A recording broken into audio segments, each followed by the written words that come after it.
Muy bien. La unidad 2, el nuevo tema que vamos a abordar es operaciones financieras complejas. Operaciones financieras complejas me está estableciendo la cantidad de flujos de fondos que yo voy a tener en este análisis financiero. Cuando estábamos en operaciones financieras simples, ¿qué dijimos? Que como mínimo, mejor dicho, sí o sí tiene que haber dos flujos de fondos. Dos flujos de fondos en operaciones financieras simples, que es un flujo al inicio, capital inicial, y al finalizar, un monto. Podría haber capitalizaciones intertemporales o no, etc. Pero flujos de fondos, dos. Uno al inicio y otro al final. Cuando nosotros analizamos con flujos de fondos, y ustedes lo van a ver en Excel, por ejemplo, sí o sí, el Excel me dice que si yo tengo que sacrificar consumo actual para obtener una inversión, este flujo de fondo es negativo y este es positivo. Y si yo tomo un préstamo, ¿sí? o yo voy a tener un valor actual y necesito este valor actual es positivo y el valor nominal es negativo. ¿Qué me está diciendo el Excel? Obviamente necesita un lenguaje, y este lenguaje en el Excel es justamente lenguajes de colocación y extracción. Cuando yo utilice las fórmulas de Excel y en este caso yo tenga que analizar una renta, que es el tema que nos ocupa, vamos a ver que en la fórmula el valor, si es negativo, es porque estoy renunciando a un consumo actual por un consumo futuro, positivo. O si es positivo, que estoy recibiendo un dinero, el valor futuro es negativo. ¿Está? Necesariamente establece este tipo de lenguaje. En una operación financiera compleja, yo al menos tengo que tener dos, o sea, un flujo de fondo más. Vamos a hacer este cálculo y lo vamos a hacer manual para hablar de lo que es operaciones financieras complejas. Imagínense que yo tengo 100 y tengo 100 en el momento 2. Al final del año 1, 100 y al final del año 2, otros 100. Y yo lo que digo es, yo tengo estos dos documentos y yo lo que quiero es obtener qué valor actual voy a recibir yo por estos dos documentos. Fíjense que estamos viendo, por ejemplo, el ejercicio 3 de descuento racional, que eran 5 meses y 10 meses, ¿sí? Y la misma tasa. Pero acá la tasa la voy a tener, que va a ser del 10% para el primer año y del 10% para el segundo año. Entonces yo lo que digo, bueno, yo ya conozco financiera y conozco la actualización. Voy a ver cuánto voy a recibir en el momento 0 a interés compuesto. Entonces tomo este momento, lo traigo acá, ¿y qué tengo? 100 dividido 1 más 0,10. Esto me da 90,90.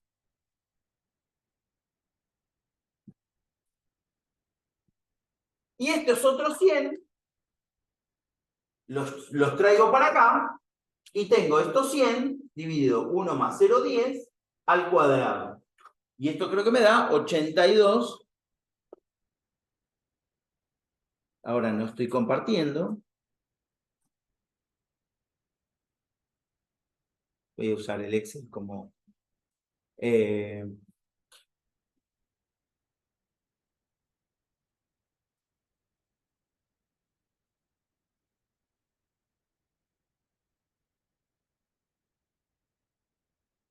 90,90 y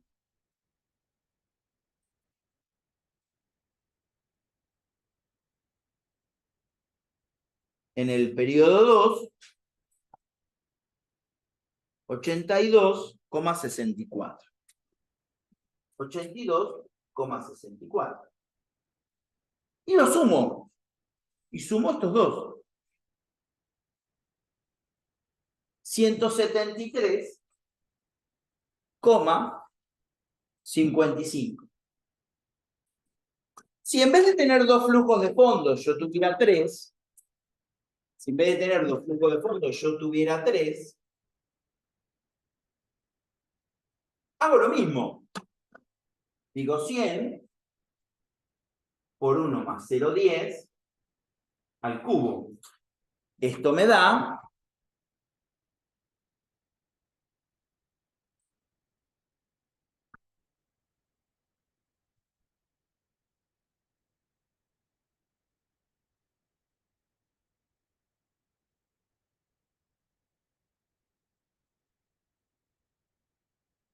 75,13. Y su suma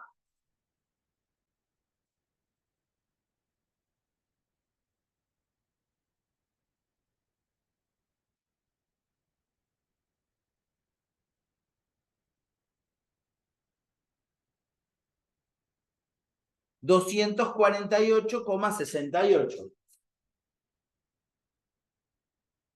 Bueno, perfecto. De alguna forma, yo no necesitaría estudiar rentas.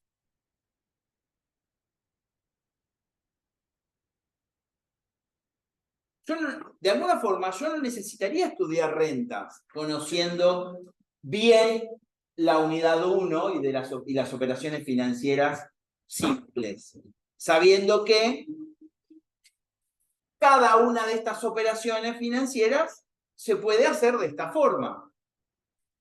Ahora, ¿qué pasa si en vez de 3 son 360? ¿Qué pasa si en vez de tener 3 flujos de fondos o 4 flujos de fondos, acá tengo 4 flujos de fondos? Al inicio, este dinero que voy a recibir y estos 3 flujos de fondos de lo que yo tengo que pagar. ¿Qué me está diciendo esto? Que yo recibo 248,68 y voy a tener que pagar 3. Tengo que hacer 3 pagos de 100 cada uno anuales. ¿Sí? ¿Cuál es el costo del dinero? El 10% anual. Acá es donde entra el concepto de rentas.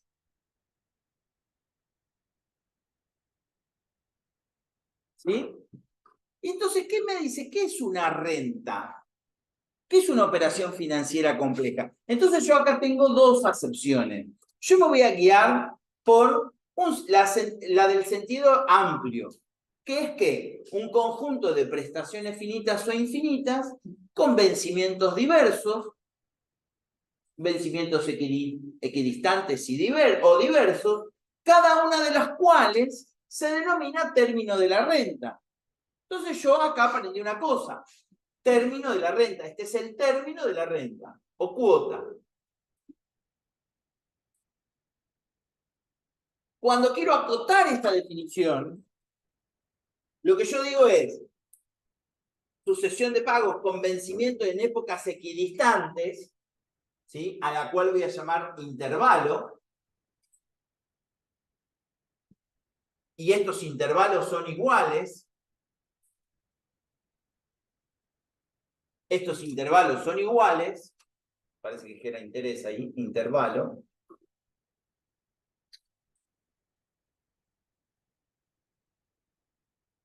Fijos, indicando el pago o cobro de varias sumas de dinero en distintos momentos del tiempo. ¿Cuál es el objetivo? El objetivo de una operación financiera compleja, que es tener distintas cuotas, cobros o pagos equidistantes o no a lo largo de una operación financiera, el objetivo ¿cuál es? Medir en un momento del tiempo esta operación financiera. El objetivo es obtener el valor en un momento dado del tiempo. Que puede ser en el momento 0, en el momento n, o en cualquiera de los momentos intermedios. O en un momento anterior a esta operación financiera, o en un momento posterior a la finalización de la operación financiera. El objetivo es obtener el valor de esta operación financiera.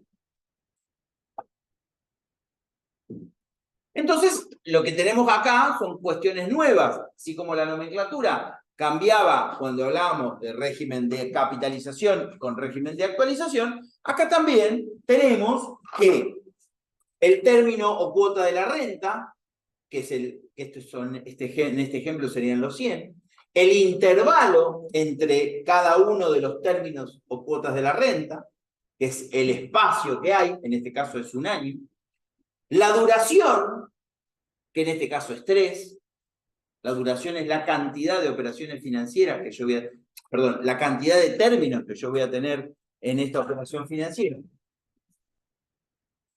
La época de iniciación de esta renta, la época de evaluación, que en este caso coincide, época de iniciación es igual a la época de evaluación. La ley financiera aplicable, que puede ser a interés simple o a interés compuesto. Vamos a encontrar rentas a interés simple. Nosotros nos vamos a enfocar exclusivamente en rentas a interés compuesto. Y luego el valor actual, que es en el momento de iniciación de la renta, cuánto vale esta sucesión de pagos, o el valor final, que es la imposición de esta sucesión de términos, que es en el momento n, cuánto voy a poder juntar. Cuando se habla de valor final, en el libro de Dunroth lo llama imposición. ¿Por qué imposición? Porque generalmente se utiliza para conformar un capital en el momento N. Para la reposición de un activo, generalmente, por eso se llama imposición, o el pago de un préstamo sistema americano. Ya vamos a ver eso. Y acá vemos las aplicaciones. ¿Qué aplicaciones tenemos? Tenemos de la más diversa. Todas las aplicaciones que encontremos que haya más de 3, que haya 3 o más flujos de fondos, va a ser una operación financiera compleja que se va a resolver por renta. Entonces tenemos cuotas que se abonan por préstamos en entidades financieras, depósitos que se hacen para fondos de pensión, alquileres de inmuebles, leasing de inmuebles o leasing de muebles, ¿sí? Un alquiler con opción a compra, cuotas que se cobran las instituciones educativas, los flujos de fondos de un proyecto de inversión, los dividendos que se distribuyen en una empresa, ya sean ordinarios o preferidos, la constitución de un fondo de amortización para reunir un capital, justamente para la reposición de algún capital importante, los cupones de interés y de amortización que pagan los títulos, las cuotas que se abonan en un contrato de leasing, ya lo había nombrado antes, etcétera, etcétera, etcétera. Estos son algunos de los ejemplos. Vamos a pasar por alto las clasificaciones. Yo esto lo vamos a hacer de manera más rápida, cosa de ¿a qué me refiero con esto? Que no quiero que la clasificación de las rentas las condicione a ustedes en el estudio de las mismas. ¿Para qué se clasifican las rentas? Justamente para poder determinar el valor en función de una operación financiera más resumida. Si yo conozco esto y lo hago de esta forma, no está mal. Pero si yo tengo un n de 360, voy a tener un problema para hacer un valor de cada uno de ellos. O, por ejemplo, yo ya obtuve el valor actual, quiero hacer el valor final. ¿Qué tengo que hacer si quiero hacer el valor final? Esto 100, llevarlo hasta acá. Y yo quiero llevar el valor final, no lo vamos a hacer porque no lo quiero. Si yo quiero hacer el valor final, tengo que llevarlo 100 acá, esto 100 acá, y esto 100 acá. Estos 100 ya están medidos en moneda de, ¿cómo se llama? Estos 100 ya están medidos. Estos están en un periodo posterior, 1 más 0,10 a la 1, y esto es 1 más 0,10 al cuadrado. Por supuesto, que esta materia, y puntualmente en esta unidad, si yo ya obtuve un valor en un momento dado del tiempo, yo lo que puedo hacer es lo siguiente. A esto lo puedo correr hasta acá, ¿sí? 248,68 por 1 más 0,10, 1, 2, 3 intervalos. ¿Sí? Y esta suma, con esta suma, ¿cómo tienen que ser? Iguales.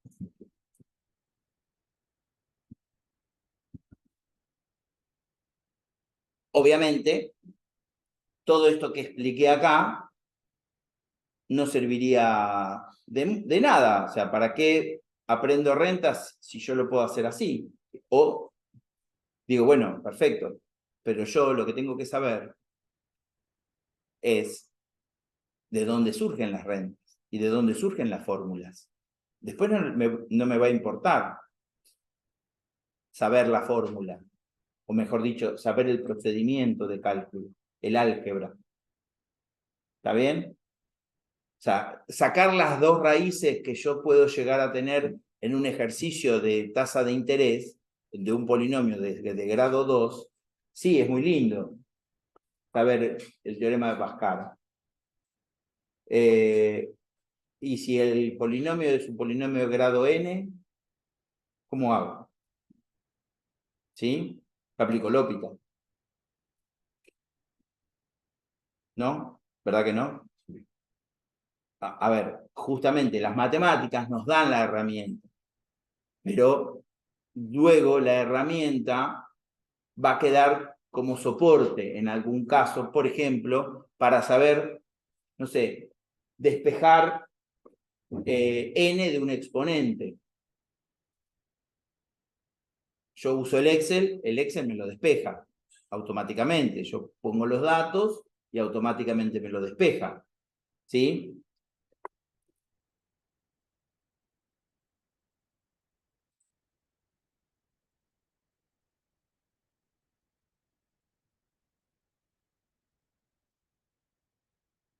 Yo tengo este pago, esta renta. Son pesos 100. Tasa efectiva del 10. Periodos 3.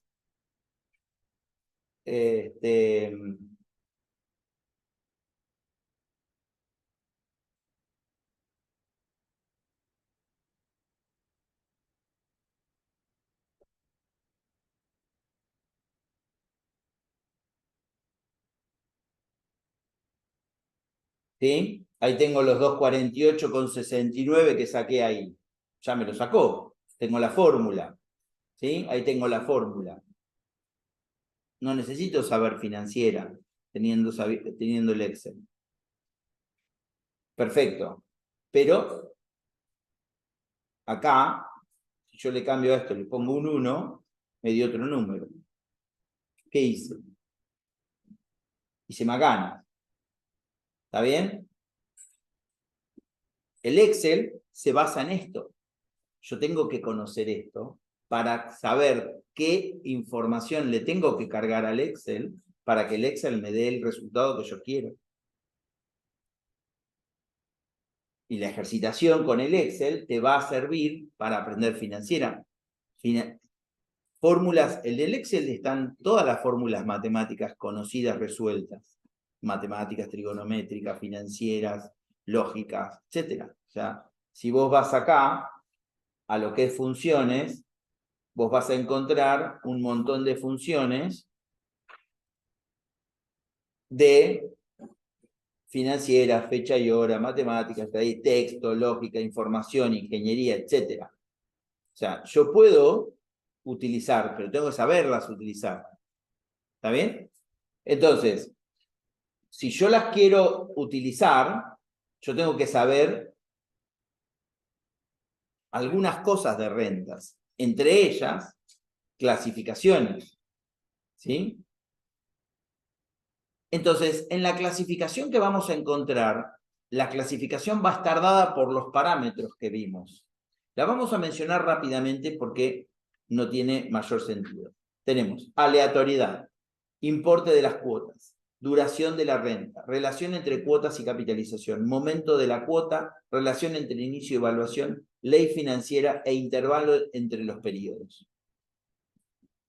Esta clasificación es exhaustiva y la van a encontrar en el libro de cálculo financiero de Murioni y Trocero. Ahora, en algún momento de nuestra enseñanza, imagínense que yo ya llevo casi 30 años dando esta materia, el año que viene son 30 años.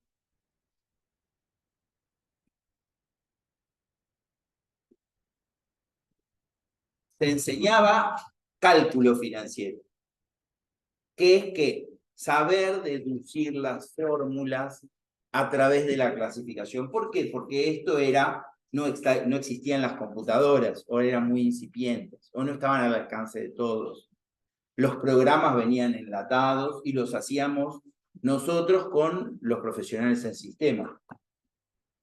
Entonces necesitabas de todo este bagaje de fórmulas. Si ustedes ven Murioni y Trocero, se van a encontrar, yo después otro día los voy a traer para que lo vean, cómo son todas fórmulas y deducciones y pasajes de término y ejemplos, más bien de alguna forma duros, matemáticos, sin explicación casi del punto de vista financiero. Es la matemática de hace 50 años o más.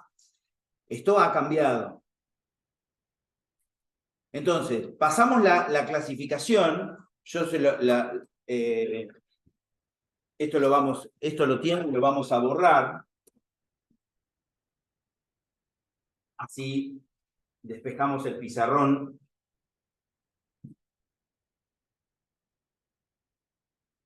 Tenemos la aleatoriedad. ¿Qué significa? Tenemos rentas ciertas y rentas inciertas. Las rentas ciertas son aquellas rentas que no requieren de ningún acontecimiento más que el transcurso del tiempo. Las rentas inciertas necesitan de un acontecimiento en el tiempo que hoy no se puede fijar con antelación. Por ejemplo, los seguros en caso de muerte. ¿Cuándo se cobra el seguro? En caso de muerte. A ver, la muerte es segura.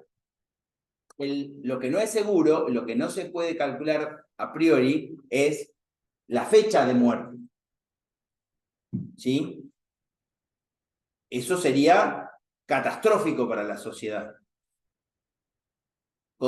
Si cada uno de nosotros supiéramos nuestra fecha de muerte, sería catastrófico para nuestra vida. Toda nuestra planificación estaría centrada en cómo puedo saltar esa fecha de muerte. ¿Verdad? O sea, no sabemos. Nosotros vivimos como si fuéramos eternos. Y eso no lo es. Esta renta incierta me permite a mí un hecho aleatorio. ¿Cuál es el hecho aleatorio? El hecho aleatorio es la fecha de muerte para cobrar el seguro, para que mis deudos cobren el seguro. Esto es una renta incierta. También está, por ejemplo, en una renta incierta, algo menos trágico, el seguro de choque de un auto. O sea, no tenemos fecha de choque tampoco, pero cubrimos una eventualidad en función de un promedio por sector y ciudad de que hay tantos choques y que este seguro va a estar pagando un choque dentro de 4 años. Entonces, en función de eso, establecemos el valor de la cuota. La renta cierta, por el contrario, ¿qué es? La renta cierta es justamente la hipoteca de nuestra casa. Sabemos que son 30 años y que a los 30 años yo cancelo total la hipoteca. Eso es la única condición es el transcurso del tiempo. El importe de las cuotas, tenemos cuotas unitarias, cuotas constantes y cuotas variables, ¿sí? La variabilidad ya la vamos a ver la clase que viene. Cuando hay una relación de variabilidad, son obviamente cuotas constantes, por ejemplo, puede ser la cuota de un préstamo, que se establece bajo sistema francés a nivel puro, es una cuota constante. Rentas variables, las rentas variables pueden ser en progresión aritmética, que crecen a una razón de progresión igual entre cuota y cuota, o decrecen en una razón igual, progresión aritmética puede ser creciente o decreciente, o puede ser geométrica, donde la relación de variabilidad es un ratio, o lo que se dice que la razón de progresión es un múltiplo entre cuotas. Puede ser creciente y decreciente también. Con respecto a la duración de la renta, tenemos rentas temporarias y rentas perpetuas. Las rentas temporarias, por ejemplo, el caso de un alquiler, es una renta temporaria, se establece en 3 años hoy, y una renta perpetua puede llegar a ser, para el mismo ejemplo del alquiler, para el propietario, el alquiler de un inmueble. No será con el mismo inquilino, será por la intención de que ese inmueble, sí, con un mantenimiento razonable, y en una vida útil de un inmueble que se establece contablemente en 50 años, tenga una duración ilimitada. La relación entre cuotas y capitalización, acá tenemos, esto es importante porque hablamos de rentas sincrónicas o rentas asincrónicas. Cuando hablamos de rentas sincrónicas es porque coincide la capitalización con la frecuencia de los pagos y el valor de capitalización de sus intereses.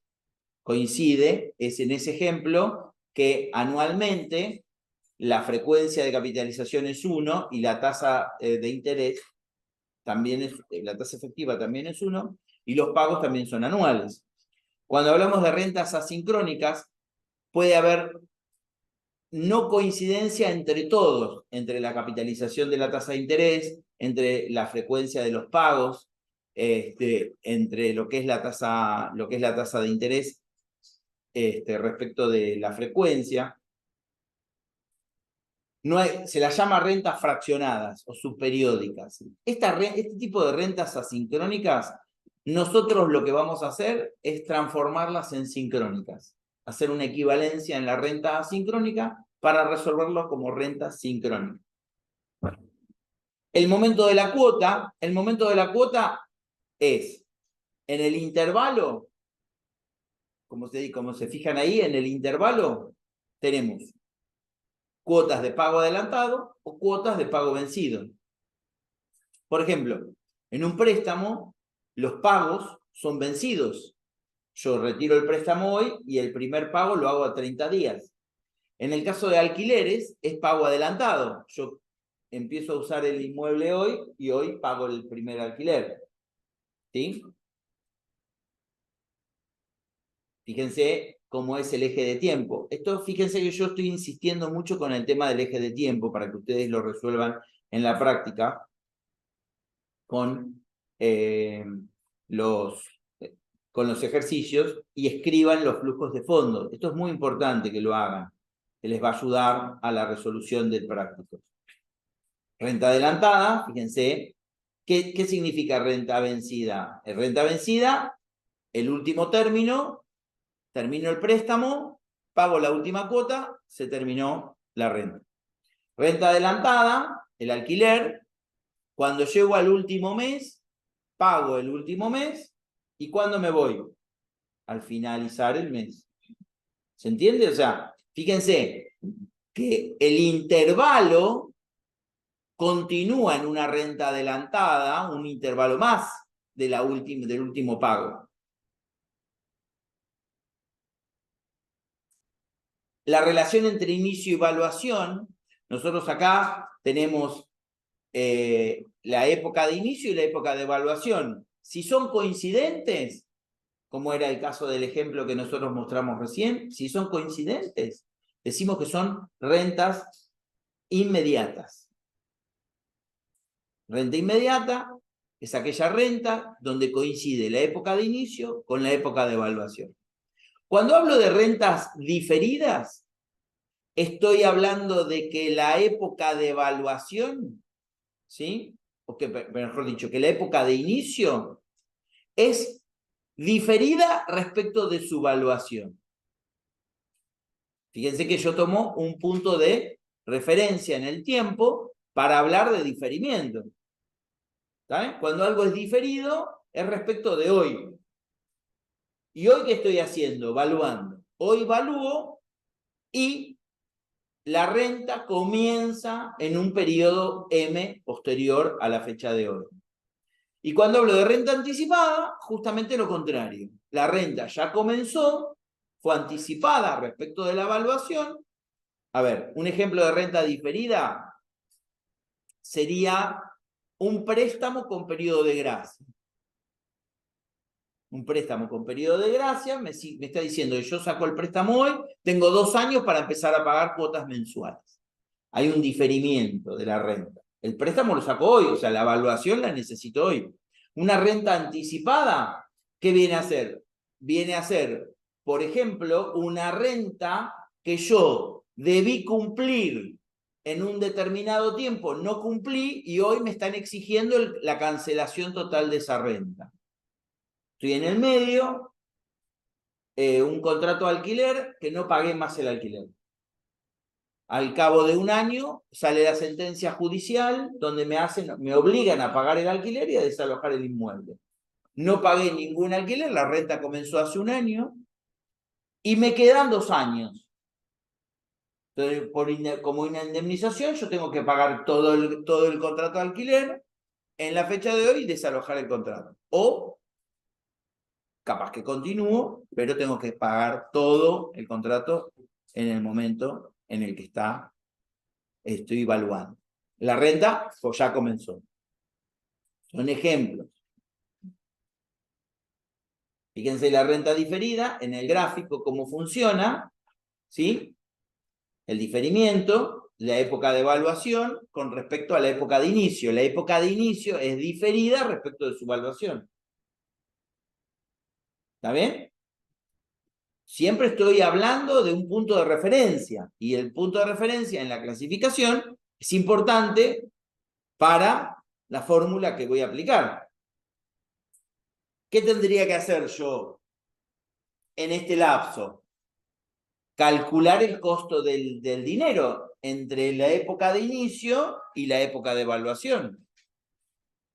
¿Está bien? Si yo voy a hacer un préstamo con periodo de gracia, ese periodo de gracia no significa que no tenga costo. Significa que no voy a hacer ninguna una erogación en ese momento. Pero sí tiene costo. El costo del dinero en el tiempo se mide. O sea, el periodo de gracia está contemplado. ¿Y dónde se va a reflejar? Y se va a reflejar en el valor del préstamo que me van a dar o en el valor de las cuotas que voy a pagar. ¿Está bien? Este intervalo está medido. La ley financiera, lo que hablábamos hoy. Ley financiera, hay rentas a interés simple y rentas a interés compuesto. El tratado de Muriel y Trocero trae la explicación de rentas a interés simple, que no vamos a ni a ver ni a evaluar en esta materia. Los intervalos de los periodos también están los llamados intervalos discretos e intervalos continuos. Los intervalos discretos estamos hablando de intervalos que son anuales, mensuales, semestrales, bimestrales. Y cuando hablamos de continuo, lo que hablamos son estas rentas continuas, que son un caso teórico muy especial, que son donde los intervalos son infinitísimamente pequeños. ¿Está bien? En finanzas, el intervalo más pequeño que nosotros podemos encontrar es un día. ¿Qué ejemplo hay, por ejemplo, en la vida real? Por ejemplo, cuando ustedes ven los préstamos entre bancos, que se habla de la tasa call entre bancos, que es, por ejemplo, el banco A le presta, tiene excedente de fondo, le presta al banco B y le cobra una tasa diaria. El día es el espacio de tiempo más pequeño. Teóricamente, podemos reducir el espacio de tiempo más pequeño a, por ejemplo, el menor tiempo posible de intervalo. ¿Está bien? Pero en la vida real, el espacio, el intervalo más pequeño que tenemos es un día. Los intereses, como vimos, de caja de ahorro, ¿cómo se capitalizan? Diariamente. O sea, lo que yo deposito hoy se va a empezar a tener en cuenta a partir de mañana, no a partir del día del depósito. ¿Está bien? A partir del día de mañana,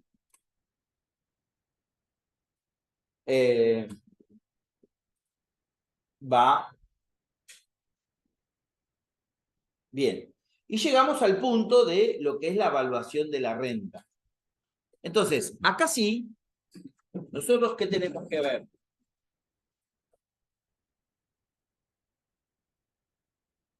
Bien, tenemos una bocina de alguien. Bien. La evaluación de la renta tenemos que determinarla en algún momento dado del tiempo, que es al terminar la serie de pagos, al empezar la serie de pagos, o en algún punto intermedio, o en algún punto alejado de la serie de pagos. Lo importante que nosotros tenemos que hacer es determinar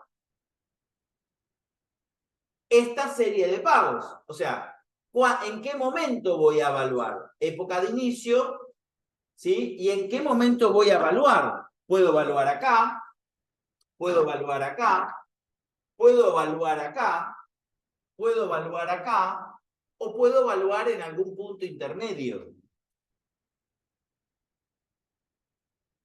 El objetivo de esta unidad es evaluar una serie de pagos. Esto es lo más importante.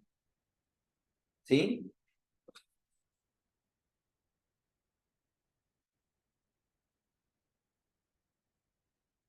Vamos a empezar a estudiar la evaluación en el momento cero. O sea, esta va a ser mi época de evaluación. Esta va a ser mi época de evaluación, coincidente con la época de inicio.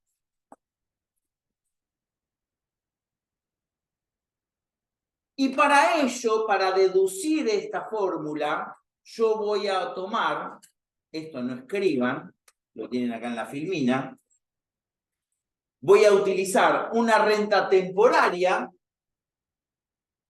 inmediata de pagos vencidos bajo ley financiera de interés compuesto de cuotas constantes. ¿Sí? Y la renta, la cuota, que es constante, va a ser igual a 1, renta unitaria. ¿Esto para qué sirve? Para empezar a ver cómo se hace para evaluar una renta. Entonces, voy a este gráfico. ¿Qué decía yo? Decía, esto es 1, esto es 1 y esto es 1.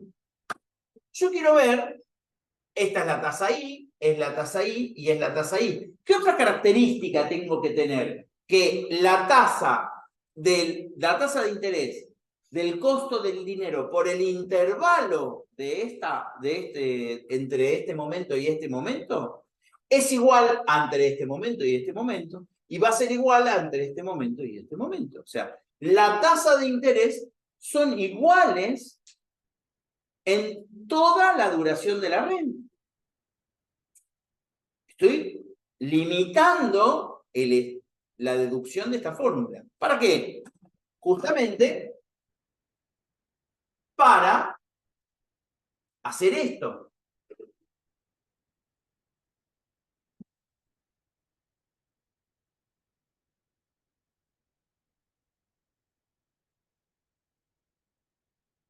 Vamos a suponer que esto es n. ¿Está bien? Entonces, lo que yo voy a hacer para deducir esta fórmula es determinar en el álgebra una letra para este factor. Lo voy a llamar B. B es el factor de actualización. B al cuadrado, B a la n. ¿Está bien? Y lo que voy a hacer es sumar, que es lo que yo hice. O sea, lo que yo estoy haciendo acá, ¿sí? Voy a sumar B desde t igual 1 hasta n. Estoy haciendo álgebra de una cosa que lo vi en un ejemplo, del mismo ejemplo. En el caso de n es 3. Pero vamos a hacer la fórmula genérica. Entonces yo lo que voy a hacer es plantearlo de manera tal de plantearlo de esta forma.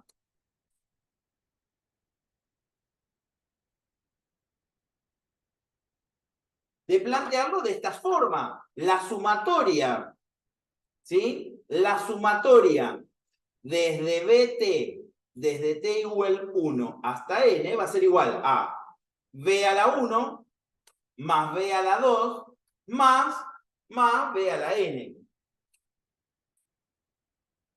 Si yo me fijo en el ejemplo, esto era 90,9, esto era 82, algo y esto era 75, algo. ¿Qué es esto? Una progresión decreciente. Y qué casualidad que entre este número y este número, entre 90,9 y 82,64, hay un 10% menos. Y entre 82, algo y 75 hay otro 10% menos. O sea, la progresión es geométrica en un 10% menos. Entonces yo digo que esta es una sumatoria de una progresión geométrica decreciente. Y entonces cuando hay progresión geométrica, tengo que saber cuál es la razón de progresión. Y esta es mi razón de progresión. Esta es mi razón de progresión.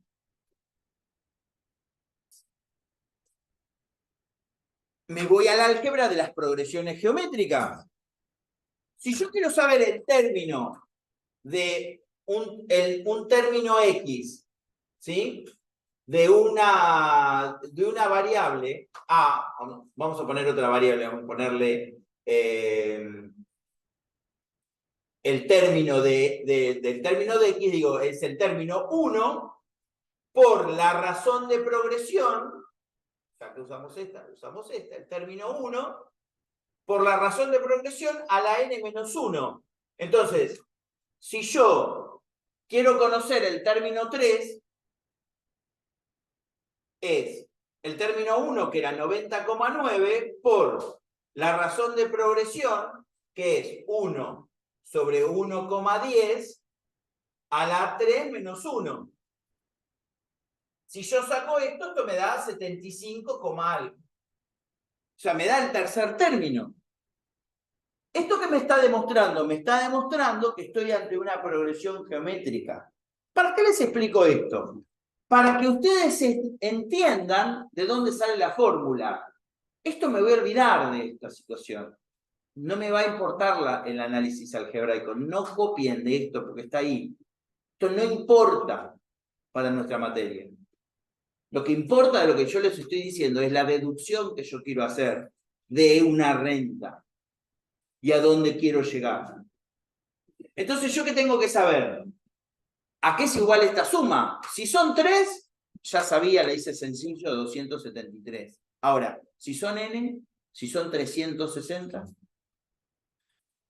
Como esto es una suma de progresión geométrica creciente, existe una fórmula de sumatoria de progresión geométrica creciente que es igual al primer término por 1 menos la razón de progresión a la n sobre 1 menos la razón de progresión. Esta fórmula es una fórmula que sale también de esta otra fórmula de la sumatoria, o sea, ¿cómo saco yo los términos de una renta? O sea, ¿para qué me va a servir esta fórmula? Me va a servir para saber, si yo tengo 360, tengo que sacar el término 180, no tengo que sacar uno por uno.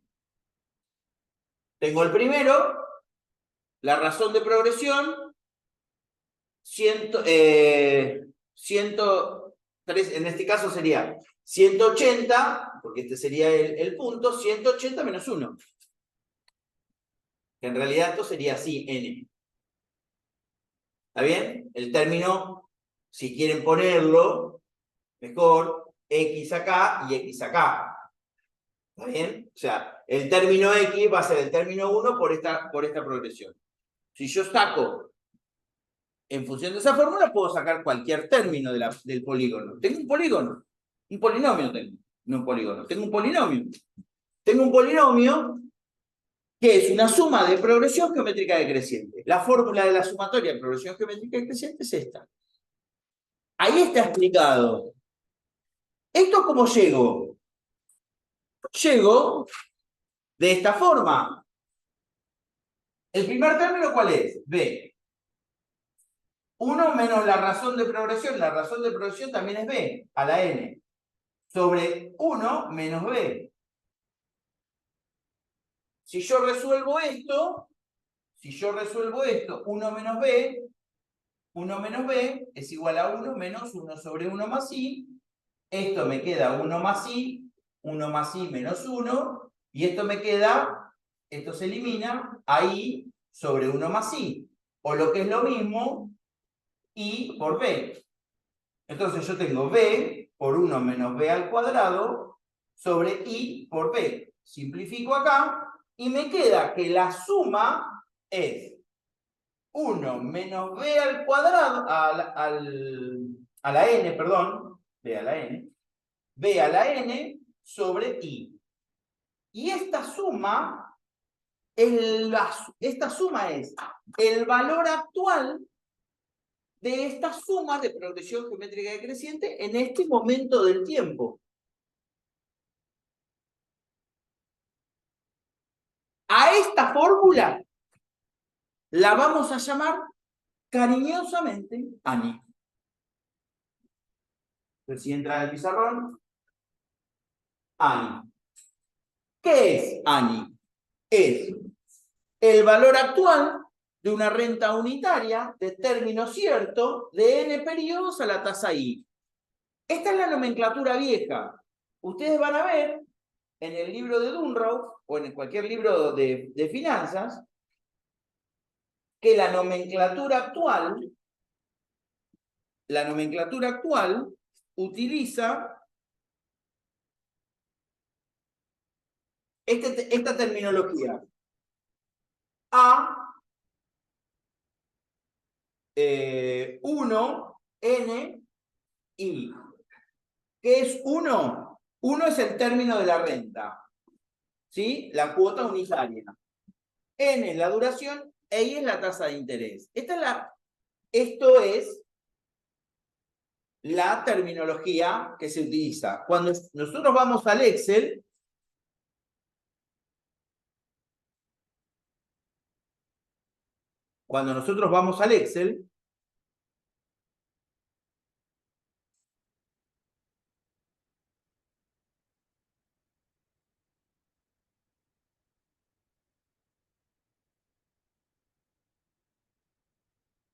Fíjense que si yo me fijo la fórmula, bueno, si yo me fijo la fórmula, dice valor actual, la fórmula es valor actual, paréntesis, tenemos el valor de la cuota, punto y coma, la cantidad de periodos,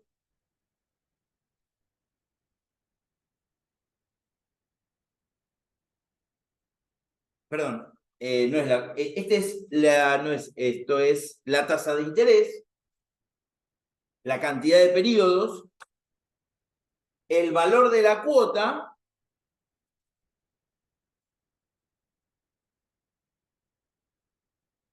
acá tenemos otra celda y tenemos otra celda.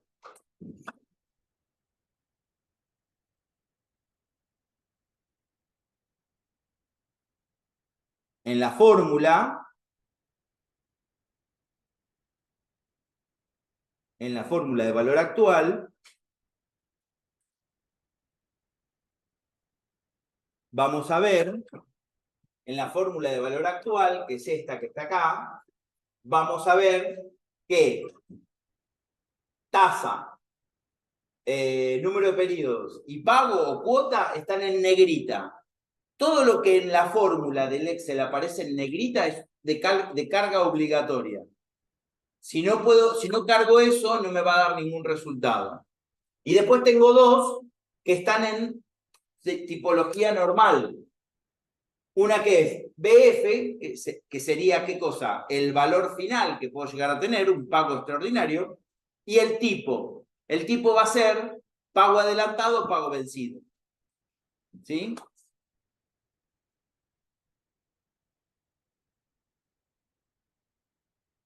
Volvamos a la operación. Entonces, ¿de qué me sirve todo esto?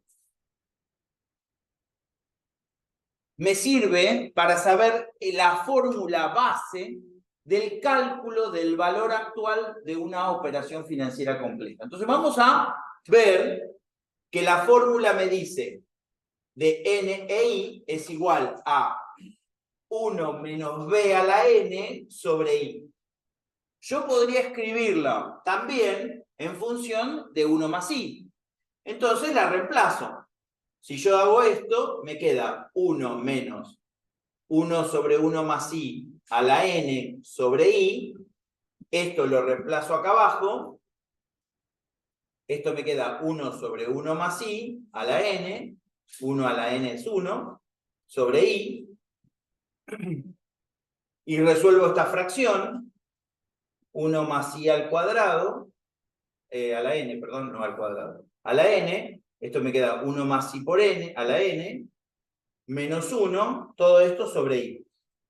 Producto de los extremos sobre el producto de los medios. Me queda 1 más I a la N menos 1 sobre I por 1 más I a la N.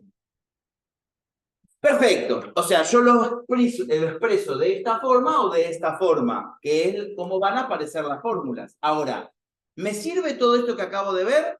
Solo para entender el procedimiento. Ahora, ¿qué tengo que saber? Tengo que saber utilizar esta fórmula. Y esta fórmula, entonces, la voy a llevar a mi ejemplo. ¿Cuál fue mi ejemplo? Mi ejemplo estuvo dado en que yo tenía 100 unidades, N igual era 3, la tasa de interés era el 10% en todos los casos. Entonces yo digo, bueno, ¿cuál era la fórmula? La fórmula es 100 por esto, 1 menos B a la 3 sobre 0,10. Utilizó la fórmula esta simplificada en función del factor de actualización.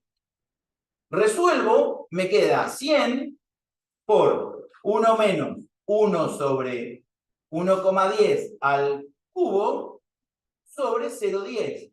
¿Y esto cuánto me va a dar? Los 248 coma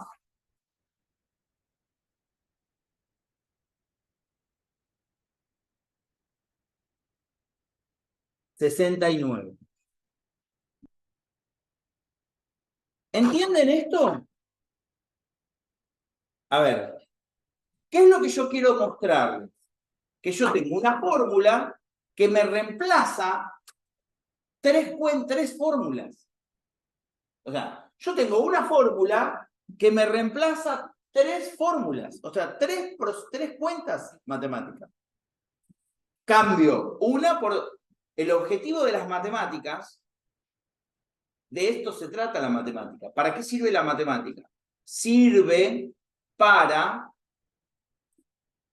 poder reemplazar un modelo más rápido que otro. La trigonometría,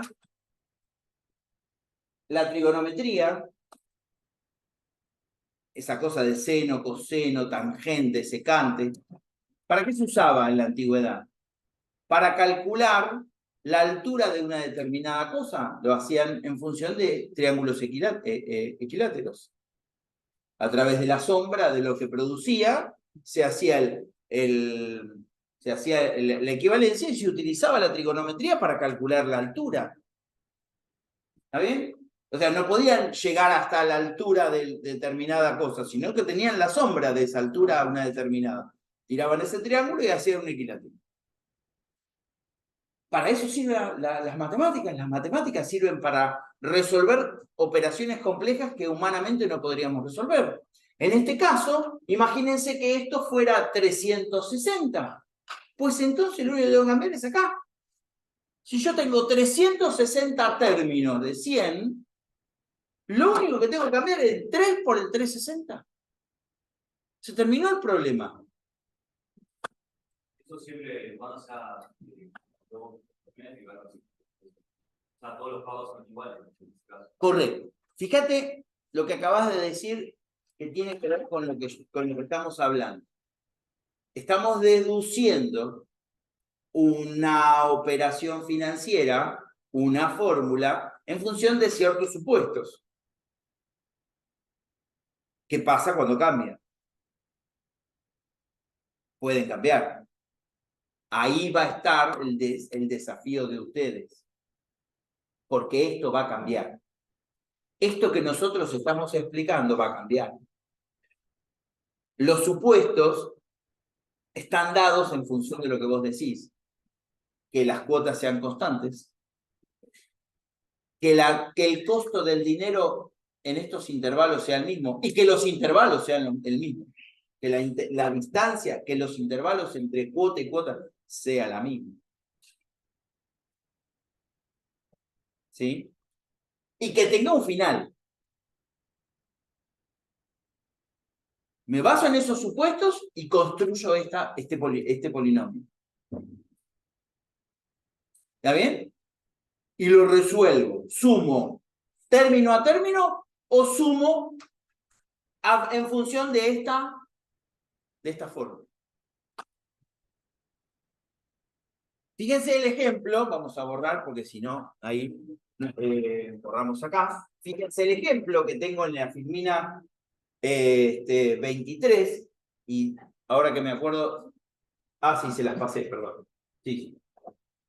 En la Filmina 23 está el ejemplo con 10 términos. ¿Sí? Con 10 términos de $1 cada uno. Que al costo del 5% anual, el valor actual es 7,72. Lo puedo hacer término a término o a través de la fórmula.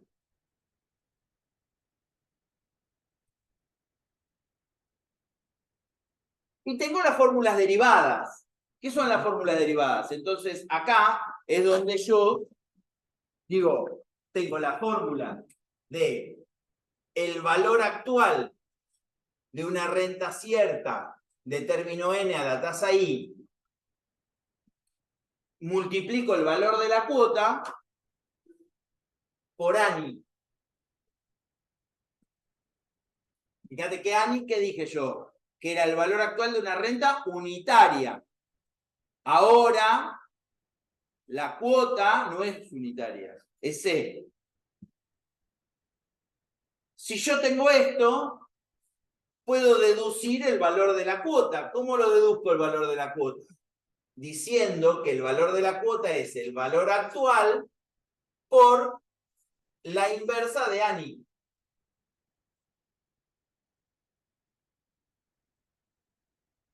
Filmina 24, perdón. También puedo sacar el número de periodos. Acá es más complejo porque tengo que aplicar logaritmo. ¿Cómo me queda? N es igual al logaritmo de el valor de la cuota sobre el valor de la cuota menos el valor actual por I, ¿sí? Sobre el logaritmo de 1 más I.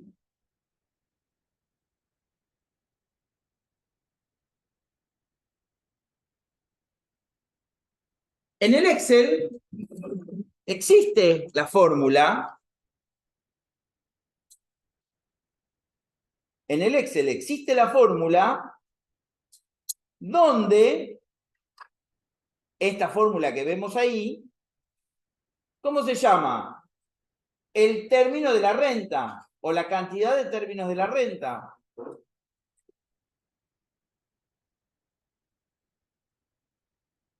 Vamos a las financieras, busco acá duración.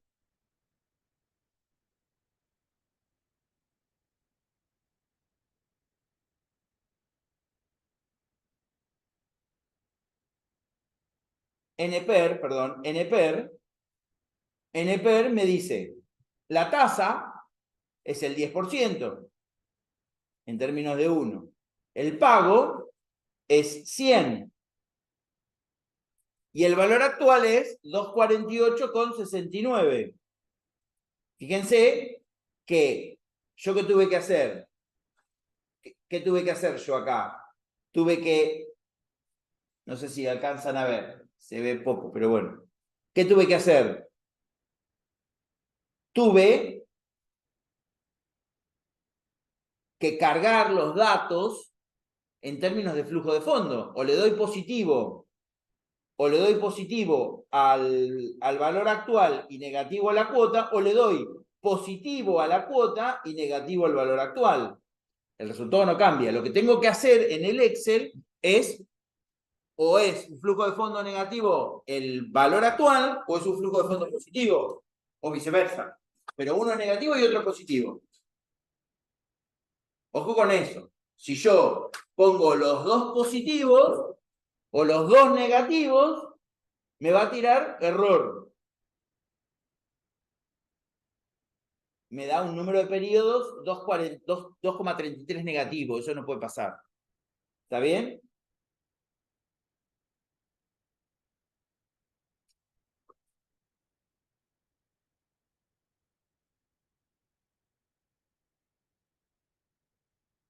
Número de periodos. Ahí está el desarrollo de cómo aplico el logaritmo, pero fíjense, el logaritmo de un... Obviamente, ¿qué pasa? ¿Por qué tengo que aplicar el logaritmo? Porque tengo que despejar un exponente. Entonces el exponente generalmente se despeja con el uso del logaritmo. ¿Qué pasa si es de pagos adelantados? ¿Qué pasa si la renta es de pagos adelantados?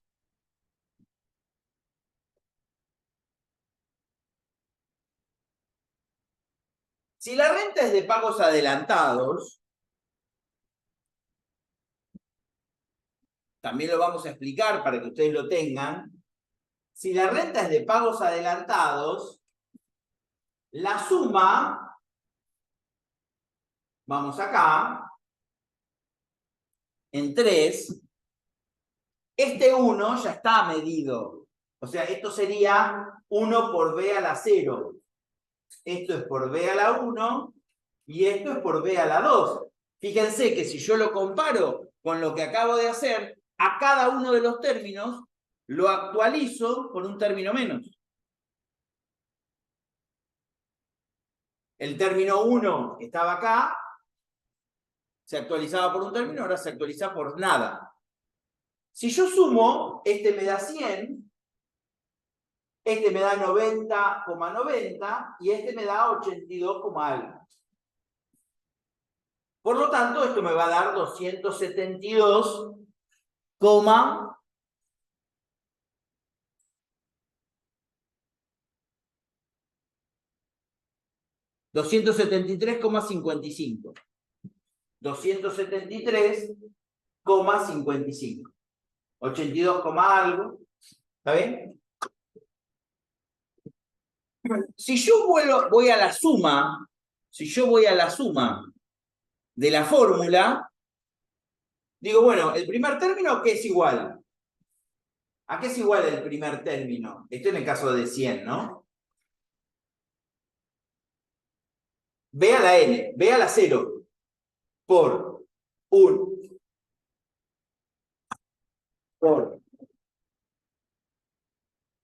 1 menos B a la n sobre I por B. Me ahorro todos los pasos, ya está. Llego al mismo resultado, pero tengo B a la 0. B a la 0 que es igual 1. Entonces esto es 1 por 1 menos B a la n sobre I por B. ¿Y yo qué hago? Bueno, esto lo conozco. Esto es ANI. Entonces yo digo 1 por ANI por 1 sobre B. Y 1 sobre B, ¿qué es igual? 1 sobre B es igual a B. O mejor dicho, es igual a 1 sobre 1, 1 más I. Producto de los extremos sobre el producto de los medios, me queda 1 más I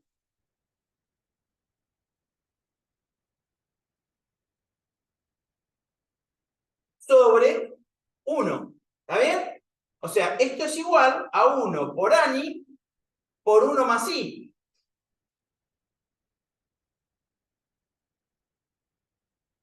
¿Cuánto era ANI por 100? Era 100 por ANI de 3 a la tasa del 10%, que era igual 248,68. Si yo este valor lo multiplico por 1 más 0,10, me da los 273,55. Entonces, ¿qué conclusión puedo sacar?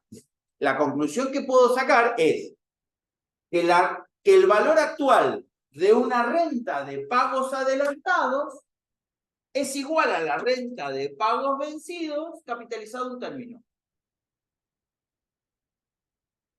Leo la fórmula. Pero si lo quiero expresar en términos financieros, ¿sí?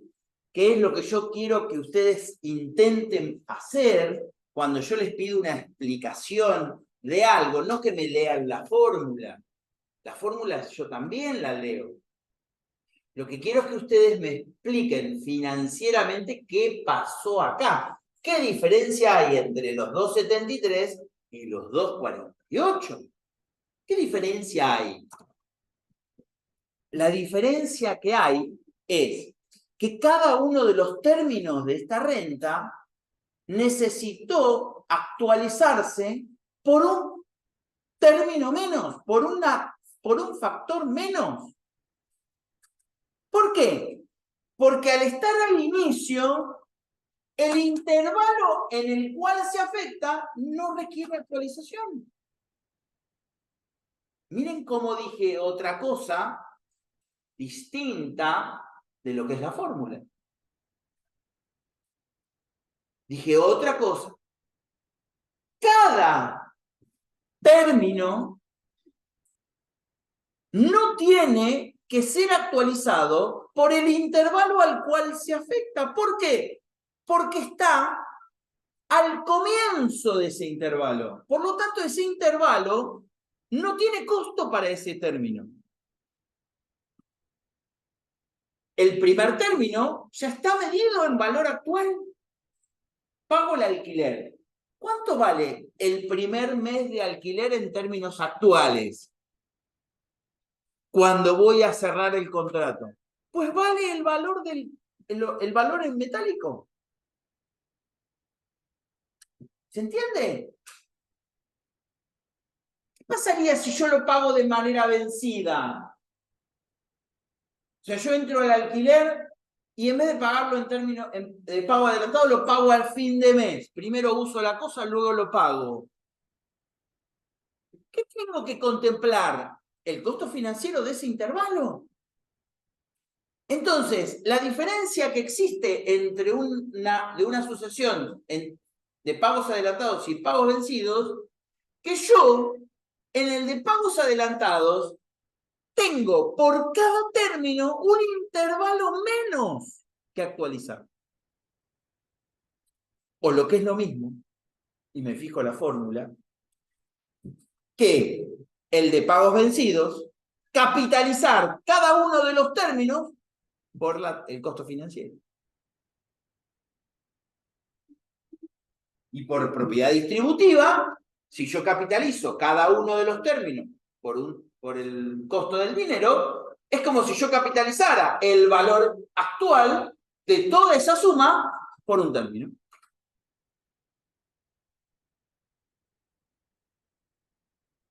Fíjense que la fórmula me queda de esta forma. Y a esto yo lo voy a llamar con letra de imprenta para diferenciarlo. Nosotros en el papel o en el pizarrón usamos la terminología antigua. Todo lo que sea terminología, ustedes pueden utilizar la terminología que quieran en un parcial, siempre y cuando sean coherentes con esa terminología. Por eso nosotros seguimos enseñando con el álgebra antiguo de la renta. Eso lo van a ver. Muriel y Trocero lo tienen en términos así. Libros más viejos están con estos dibujitos, con estas letras distintas. Bueno.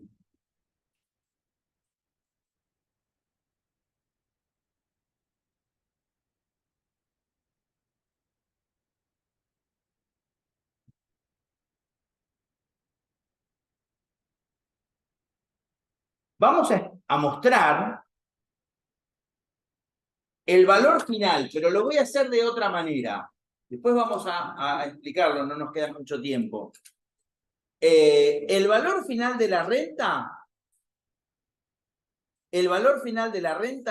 lo voy a mostrar a través de decir que si yo en una renta de pagos vencidos, si yo tengo una renta de pagos vencidos de esta forma, ¿sí? Y esto me da los 75 y pico y hasta me da los 248,68. Yo quiero sacar el valor final, lo voy a llevar acá. Mi valor final va a ser los 248,68 por 1 más 0,10 al cubo. Entonces, mi valor final, porque no nos queda tiempo para ver mi valor final,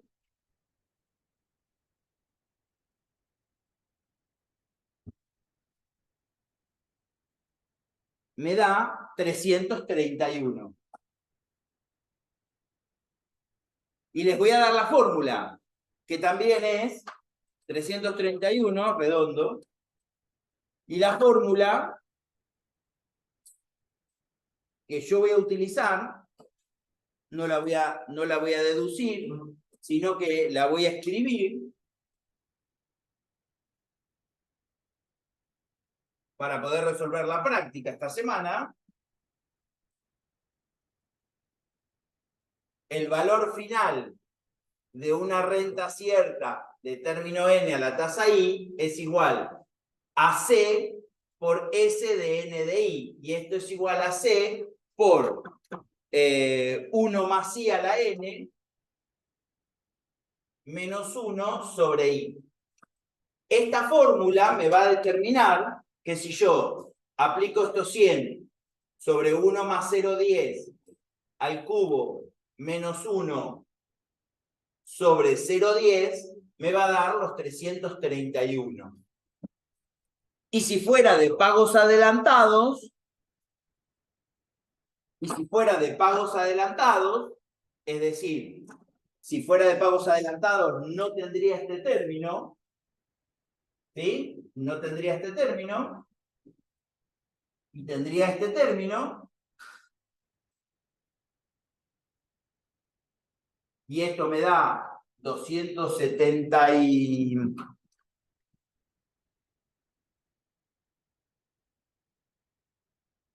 3,55. Si yo lo capitalizo, el valor final va a ser los 273,55 por 1 más i al cubo. ¿Dónde está este 273? ¿En qué momento del tiempo? En este momento. Si yo lo hago así, en vez de darme 331, me va a dar los 364,10. Y qué coincidencia, si yo hago 331 por 1 más 0,10, me da 364,10.